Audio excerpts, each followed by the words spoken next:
তোমাদের কোয়ান্টাম সংখ্যা থেকে একটা প্রশ্ন থাকবে পরীক্ষায়। তো কোয়ান্টাম সংখ্যা থেকে যে প্যাটার্নের প্রশ্নগুলো হবে আমি কয়েকটা আজকে ডেমো দেখাবো, এগুলো দেখলেই হবে, এখান থেকে তোমরা একটা প্রশ্ন পাবে। আমি এখন যে প্রশ্নটা দেখাবো এটা ঢাকা বোর্ড 2022-এ আসছে। চলো উদ্দীপকটা একটু চেক করি।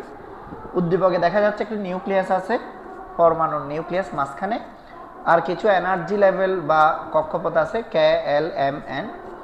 এখানে 4টা কক্ষপথ দিছে। কে মানে আমরা জানি প্রথম শক্তি স্তর, এটা দ্বিতীয় শক্তি স্তর, এটা তৃতীয়, এটা চতুর্থ শক্তি স্তর বোঝাচ্ছে।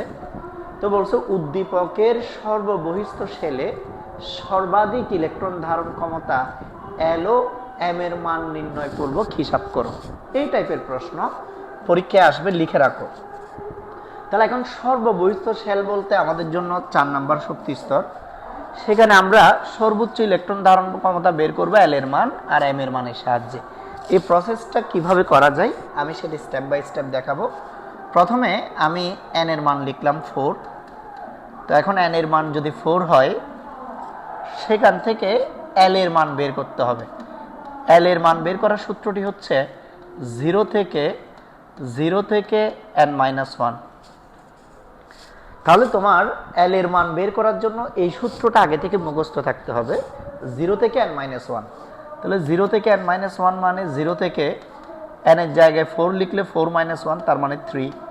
0 থেকে 3 মানে এল এর মান হচ্ছে 0, 1, 2, 3।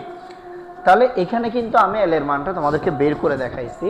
তুমি যখন এটাতে খুব এক্সপার্ট হয়ে যাবে তখন তুমি সরাসরি এল এর এই 4টি মান লিখতে পারো। এন এর মান 4 হলে এল এর মান 0 হবে, এল এর মান 1 হবে, এল এর মান 2 হবে, এল এর মান 3 হবে। তার মানে এন এর মান 4 এর জন্য এল এর 4টি মান আছে, 0, 1, 2, 3। এখন এল এর প্রত্যেকটি মানের জন্য আবার এম এর ভিন্ন ভিন্ন মান আছে। যেমন এল এর মান যখন 0 হয় তখন এম এর মানও হয় 0, কারণ এম এর মান বের করার সূত্র হচ্ছে -l থেকে কি +l। তাহলে এটা অনুযায়ী যদি 0 বসাই -0 থেকে +0 মানে 0, কেমন? আবার এল এর মান 1 হলে এম এর মান হচ্ছে -1 থেকে +1, তখন -1, 0, +1 আসবে। এল এর মান 2 হলে -2 থেকে +2, তখন -2, -1, 0, +1, +2 আসবে। এল এর মান 3 হলে -3 থেকে +3, তারপর -3, -2, -1, 0, +1, +2, +3 এভাবে আসবে। তাহলে আমরা যেটা দেখতে পাচ্ছি সেটা এল এর প্রত্যেকটি মানের জন্য এম এর যে মানগুলো থাকবে এই এম এর মানগুলো মূলত অরবিটাল সংখ্যা নির্দেশ করবে। তাহলে এল এর মান 0 হলে এম এর মান হচ্ছে 0। এখানে এই এম এর মান 0 মানে অরবিটাল কিন্তু একটি। এখানে আমাদেরকে বলছে সর্বাধিক ইলেকট্রন ধারণ ক্ষমতা, আমরা আগে অরবিটালটা বের করব, অরবিটাল একটি। আবার এল এর মান 1 হলে এম এর মান হচ্ছে -1, 0, +1, তাহলে 3টি মান, তার মানে অরবিটাল হচ্ছে 3টি। এল এর মান 2 হলে এম এর মান হচ্ছে -2, -1, 0, +1, +2, এখানে মোট 5টি। আবার এল এর মান 3 হলে এম এর মান হবে -3, -2, -1, 0, +1, +2, +3, এম এর মান হচ্ছে টোটাল 7টি। তাহলে দেখো এন এর মান এটা শক্তি স্তর নির্দেশ করে, এল এর মান উপশক্তি স্তর নির্দেশ করে, এম এর মান অরবিটাল সংখ্যা নির্দেশ করে। এম এর মান যতটি অরবিটাল ততটি, তাহলে 1, 3, 5, 7। আমরা যদি এগুলোকে যোগ করে দিই তাহলে আমরা টোটাল অরবিটাল পাবো 16টি। আর অরবিটাল যতটি থাকবে ঠিক তার দ্বিগুণ সংখ্যক ইলেকট্রন থাকবে। অর্থাৎ এল ইকুয়াল 0 এর জন্য আমরা ইলেকট্রন পাবো 2টি, আর এম ইকুয়াল 3 এর জন্য ইলেকট্রন পাবো আমরা 6টি, 5 এর জন্য পাবো 10টি, সবসময় ডাবল, 7 এর জন্য পাবো 14টি। তাহলে এই সবগুলো যোগ করলে টোটাল ইলেকট্রন ধারণ ক্ষমতা হবে 16 দুগুণ কয়টি 32টি। এই হচ্ছে বিষয়। তাহলে আমি আবার বলছি, ভালো করে শোনো। পরীক্ষায় যে প্রশ্নটা আসবে প্রশ্নটা হচ্ছে তোমাকে একটা এন এর মান দিয়ে দিবে। এন এর মান কিভাবে দিতে পারে? এই যে 4 ফিগারটা এখানে বলছে সর্ববহিস্থ শক্তি স্তর, এরকম নাম দিতে পারে, কে এল এম এন শেল ইত্যাদি দিতে পারে, সরাসরি বলতে পারে চতুর্থ শক্তি স্তর। তোমার কাজ হচ্ছে এন এর মানকে কাজে লাগিয়ে এল এর মান আর এম এর মান বের করা। এম এর মানের সংখ্যাটা অরবিটাল সংখ্যা হবে, তাকে 2 দিয়ে গুণ করলে সর্বাধিক ইলেকট্রন ধারণ ক্ষমতা বের হয়ে যাবে। তাহলে আশা করি এই টাইপের প্রশ্ন যদি পরীক্ষায় আসে তোমরা পারবা। আমি তোমাদেরকে আরো একটি প্রশ্ন একটু দেখাতে চাই, মানে কোয়ান্টাম সংখ্যা থেকে আরো কোন প্যাটার্নের প্রশ্ন হতে পারে। চলো, এখানে একটি প্রশ্ন আছে আমার কাছে, এটা যশোর বোর্ড 2022-এ আসছে। কিরকম দেখো, একটা মৌল আছে, বি একটি মৌল আছে এবং সি একটি মৌল আছে। এই তিনটি মৌলের ক্ষেত্রে তাদের পরিচয়গুলো ভিন্ন ভিন্ন ভাবে এখানে কি আছে, দেওয়া আছে। এ মৌলের ক্ষেত্রে বলছে প্রধান কোয়ান্টাম সংখ্যা হচ্ছে 3টি, 3। বি মৌলের ক্ষেত্রে প্রধান কোয়ান্টাম সংখ্যা 3, সি মৌলের ক্ষেত্রে প্রধান কোয়ান্টাম সংখ্যা 3। এখন 3 এর মধ্যে কি আছে, আমরা জানি 3 নম্বর শক্তি স্তরে 3s আছে, 3p আছে, 3d আছে। এদের সবার ক্ষেত্রে কিন্তু n এর মান কি আসে, 3 আসে। তো ওরা বলতেছে এ মৌলটির ক্ষেত্রে তার সহকারী কোয়ান্টাম সংখ্যা হচ্ছে 0। তো আমরা জানি s এর জন্য l এর মান 0, s এর জন্য l এর মান 0, p এর জন্য l এর মান 1, d এর জন্য l এর মান 2, এটা আমরা জানি। তাহলে এখানে যেহেতু s এর জন্য l এর মান 0 দিছে, l এর মান যেহেতু 0 দিছে, তাইলে আমরা বলতে পারি এই 0টা দিয়ে অ্যাকচুয়ালি তারা 3s এটাকে বোঝাচ্ছে। আর বি মৌলের ক্ষেত্রে 0 দিছে 1ও দিছে, ফলে এখানে বোঝাচ্ছে 3s 3p। দেখো, কারণ l এর মান 1 হলে কিন্তু p হয়। আবার সি এর ক্ষেত্রে 2 দিছে 2 নাম্বার শক্তি স্তর, তাহলে 2 নাম্বার শক্তি স্তরে 0 মানে 2s আর 1 মানে 2p। আশা করি আমি বুঝাইতে পারছি, ঠিক আছে। তাহলে n এর মান 3 যেহেতু আর l এর মান 0 যেহেতু 3s, n এর মান 3, l এর মান 01 মানে 3s 3p, n এর মান 2, l এর মান 01 মানে 2s 2p। এখন চুম্বকীয় কোয়ান্টাম সংখ্যা m এর মানও 0, m এর মান 0 মানে এখানে s এর ভিতরে আর কোনো ভাগ নেই। তাহলে s এর জন্য এখানে l এর মান m এর মান 0, p এর জন্য m এর 3টি মান আছে। এখানে s এর জন্য m এর মান 0, p এর জন্য m এর 3টি মান আছে। আচ্ছা, ভালো। তার মানে এখানে আমরা বিষয়টাকে এভাবে বুঝাইতে পারবো যে এটা যদি 3s হয়, এটা যদি 3s হয়, +1 মানে প্রথম ইলেকট্রনটি যখন কোনো অরবিটালে প্রবেশ করে। দেখো ভাই, এখানে কোয়ান্টাম সংখ্যা থেকে তোমার মৌল বের করতে গেলে এগুলো সব কিছুর জ্ঞান থাকতে হবে। +1 এটা কখন হয়, বা +12 কখন হয়, যখন অরবিটালে প্রথম ইলেকট্রনটি প্রবেশ করে তখন +12 হয়। আর অরবিটালে যখন দ্বিতীয় ইলেকট্রনটি প্রবেশ করে তখন -12 হয়। তাহলে এখন s এর জন্য বক্স একটি, সেখানে +12 মানে সেখানে একটি ইলেকট্রন আছে, তার মানে 3s এ একটি ইলেকট্রন আছে। 3s1 যে মৌলটির ইলেকট্রন বিন্যাস, এই মৌলটির নাম হচ্ছে সোডিয়াম। দেখো, তোমাদের যদি বিশ্বাস না হয় আমি মৌলটির ইলেকট্রন বিন্যাস করি। সোডিয়াম 11টি ইলেকট্রন আছে, 1s2, 2s2, 2p6, 3s1। এই 3s1 এর জন্য দেখবা যে এই সবগুলো মান মিলে যাচ্ছে। যেমন n এর মান 3 মিলে গেছে, s এর জন্য l এর মান 0 মিলে গেছে, l এর মান 0 হলে m এর মান 0 মিলে গেছে, 1 মানে একটি ইলেকট্রন +12 মিলে গেছে। এই জন্য আমরা পেয়ে গেছি উদ্দীপকের এ মৌল যেটি আছে, এ মৌলটি হচ্ছে সোডিয়াম। এবার আসো বি মৌলটি বের করব। বি মৌলের জন্য 3 হবে, 3s 3p হবে। এখন ইলেকট্রন কয়টি আছে, এটি ইম্পর্টেন্ট বিষয়। বা ইলেকট্রন কয়টি আছে এটা দেখার জন্য তোমাকে প্রথমে যেটা জানতে হবে সেটা হচ্ছে এখানে +12 আছে 1 2 3 4। চলো আমরা 3s 3p তে ইলেকট্রনগুলো বসাই, তাহলে তোমাদের বুঝতে সুবিধা হবে। 3s এটা একটি বক্স, 3s 3p এটি একটি বক্স, 3p এটি একটি বক্স, তবে 3p 3 ভাগ। প্রথম +12 মানে এখানে একটা ইলেকট্রন আছে, এরপরে 4টা +12 মানে এরপরে প্রত্যেকটাতে কি আছে, একটি করে ইলেকট্রন আছে। এই 4টা ইলেকট্রনের জন্য 4টা +12। এখন এই -12 মানে এখানে একটি ইলেকট্রন আছে, এই -12 মানে এখানে আরেকটি ইলেকট্রন প্রবেশ করছে, এই -12 মানে এখানে আরেকটি ইলেকট্রন প্রবেশ করছে। তার মানে 3s ইলেকট্রন আছে 2টি, 3p তে ইলেকট্রন আছে 5টি। এখানে যে মৌলটি দেখা যাচ্ছে এই মৌলটির নাম হচ্ছে ক্লোরিন। তোমাদের যদি বিশ্বাস না হয় তোমরা একটু মিলিয়ে নিতে পারো।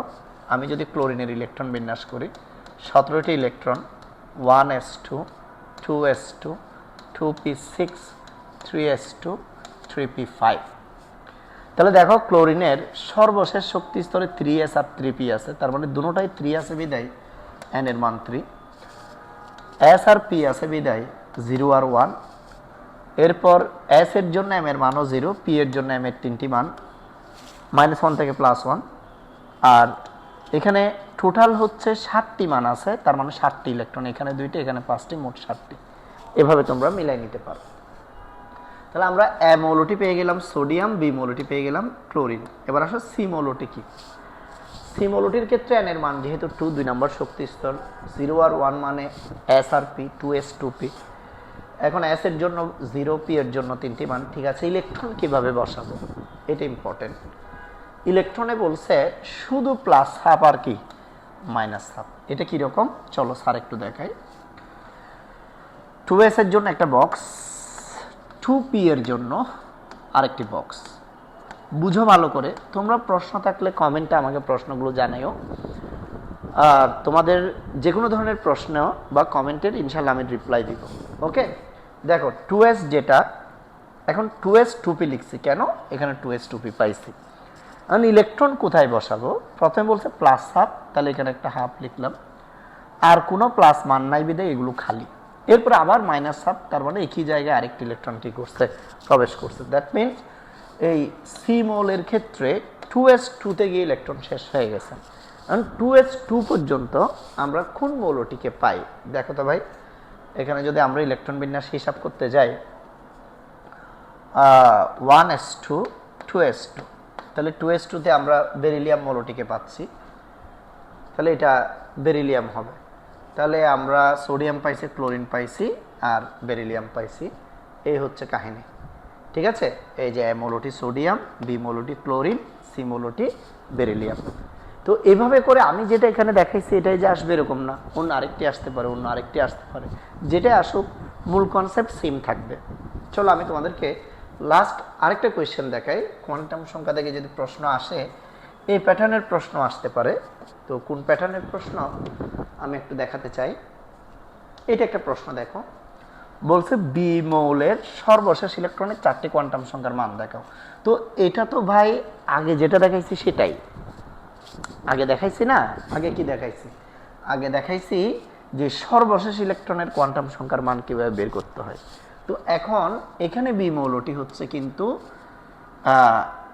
আর্গন 3d1 4s2 এখন এর সর্বশেষ ইলেকট্রন কোনটি, সর্বশেষ ইলেকট্রন কিন্তু আমরা জানি 3d আর 4s, 3d 4s এর মধ্যে 3d এর জন্য n+l এর মান হচ্ছে 5 আর 4s এর জন্য n+l এর মান হচ্ছে 4।